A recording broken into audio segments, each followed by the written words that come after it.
Hey guys, how we doing? Welcome back to the channel. I know I'm a little behind the curve on these reviews, but I need to start nailing these out to you because, of course, one of the biggest movies that came out this past weekend and part of the Glicked phenomenon is Gladiator II, the long-awaited sequel to the 2000 Best Picture winner, directed by Ridley Scott, starring Paul Mescal, Pedro Pascal, Joseph Quinn, Fred Hechinger, Leo Araz, Derek Jacobi, Connie Nielsen, and Denzel Washington. And this follows Lucius, the son of Lucilla, and Maximus Aurelius, of course, played by Russell Crowe in the original film, and basically his time in the Colosseum and how he got there and his quest for vengeance.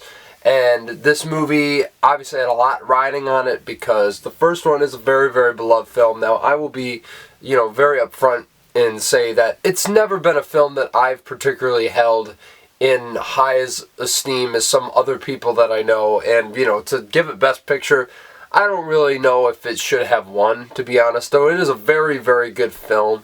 And I just watched it again recently. I really, really enjoyed it still to this day. But a sequel didn't really need one.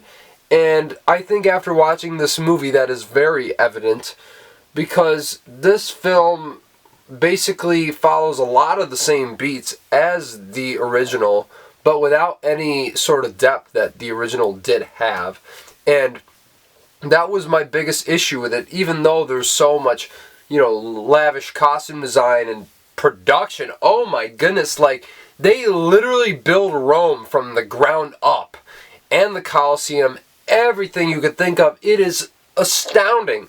I would not be upset if this won the Oscar for Best Production Design, though I think that might go to another movie, which I will talk about soon. But it is insanely impressive from a technical standpoint. I think that goes to say with almost all of Ridley Scott's movies, and I was really, really into this movie, even though it was following a lot of the same beats for the first 30 minutes or so, when you get the big action sequence to kick off this film.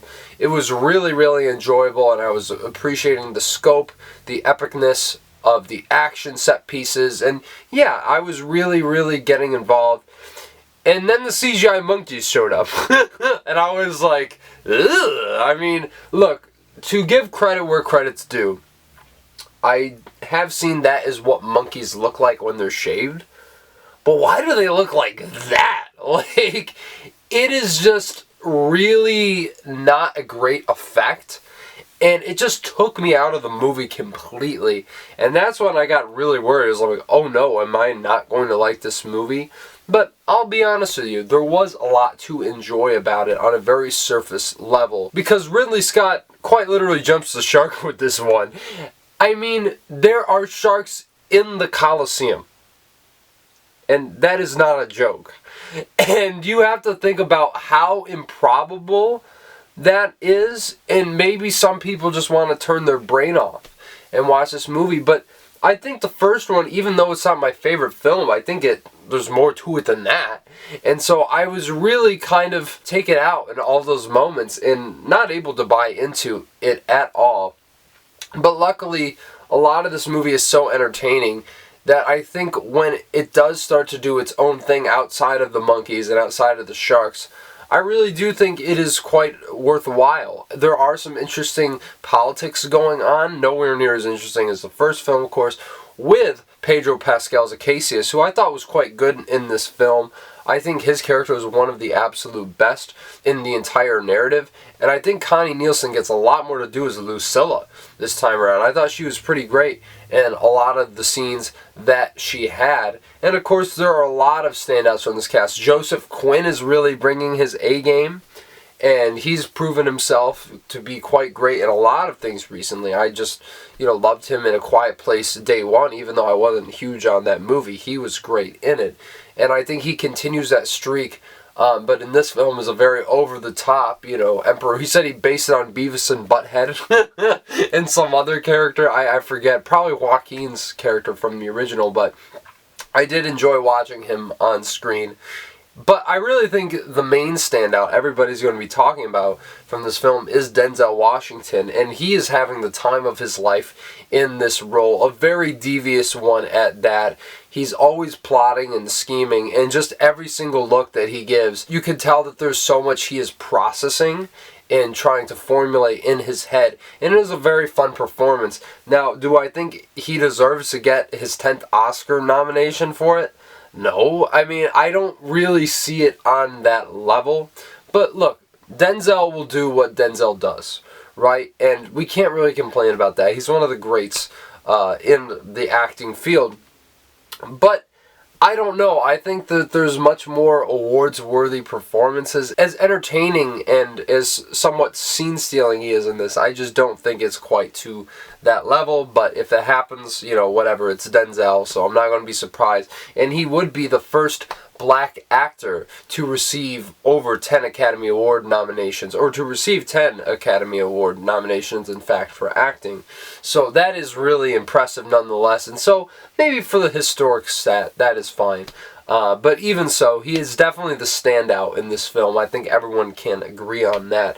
Now, when it comes to a couple of other performances I will get into, well, that's where I kind of, you know, vary a bit. And of course, we have to talk about Paul Mescal. You know, the indie darling turned action movie star here. It was quite interesting when I heard he was going to be playing the lead in Gladiator, and I really wasn't sure how it was going to turn out. I'm like, this could be the big break for Mescal that he kind of needs to get more of those roles. But look, let's be honest. Russell Crowe, he is not. And that is no dig at Paul Mescal, because I love him in After Sun, which he was nominated for an Academy Award, and I also love him in All of Us Strangers. He's been really, really showing that he is a great talent we should be watching out for. But I don't know if it's this kind of material or the actual script itself, but he really doesn't bring that gravitas in the way that he should, and I don't think his line delivery is particularly exceptional all across the board. And I'd have to think that it is the script if I had to, you know, guess at it. So I really don't blame him for it, because to be honest, I'm so excited to see what he does next. And so, yeah, I mean, I really do think he does a fine job, but it isn't anything to go home about, and it isn't anything you're going to particularly remember. But I am interested to see if this does open any doors for him. And I just hope he doesn't get kind of typecast in the, you know, indie, tragic, sad boy roles. You know what I mean? So, I don't know. It's something where, you know, time will tell exactly what happens to him, but, you know, he's still okay in this movie. But I will say, Fred Heichinger, no disrespect to the guy, but I've never really thought he's been good in anything. And I think he kind of plays way over the top here, though, of course, you know, that's how the role is written and what's required of him. But Joseph Quinn does it in a way with where there is more gravitas and, you know, a great sense of delivery and purpose. I just think he kind of, you know, shouts off his lines, and that's it. And, you know, I really do wish the best for the guy. I mean, I really do want to see if he gets better over time, but he has not impressed me at all in any movie so far.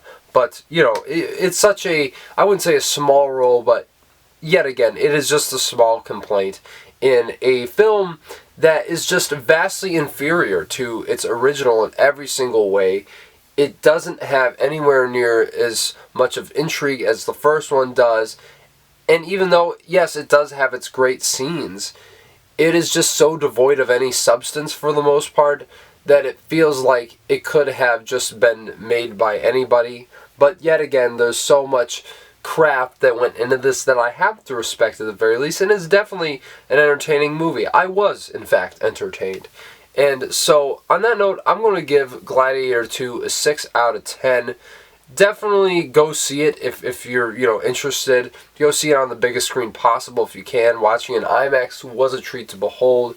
Everything about it, the sound design, you really get the full scope of this film. But yet again, it's not one that I would say you should rush out to the theaters and see. This is not the same situation that we had with Barbenheimer last year, as I think the overall quality with those two movies combined were much better than what we got with Glicket. But anyways, that's my thoughts on Gladiator 2. So let me know down in the comments below if you really enjoyed this movie or if you were mixed on it as well.